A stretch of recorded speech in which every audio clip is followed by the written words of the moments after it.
The thing is that they wanted to hold a referendum, but they didn't have the permission.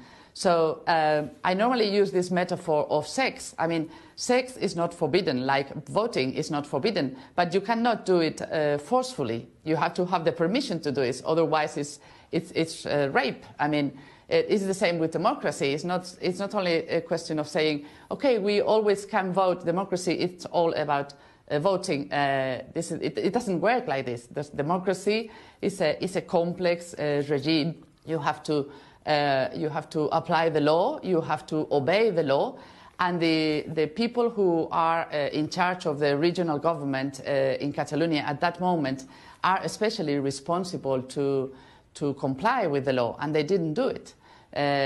You say 25 years is excessive. Well, it's a matter of opinion, but it doesn't matter my opinion or your opinion. The thing is that it's the court who has to make this decision and to decide if the offence was serious enough to send them 25 years to prison. I'm sorry, you're comparing holding a referendum against the wishes of central government to rape?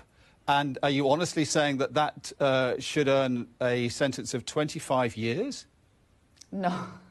Well, that's what you said. That you compared it to rape, I think, unless I was mistaken. No, perhaps I didn't explain myself properly. What I say is that any act you can do is different if you do it because you have permission and if you don't have permission. And I say sex is okay, but if you don't have permission, then it becomes rape. This is what I said. So voting is okay, but if you don't have permission, it becomes a criminal offence in Spain. This is what I'm saying. Regardless of your comparison of rape to the charges these politicians are facing, do you personally think if they're found guilty, they should go to jail for 25 years?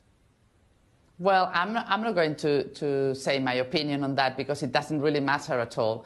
And I am an official of the government and it could be misunderstood. I mean, it doesn't really matter, my opinion.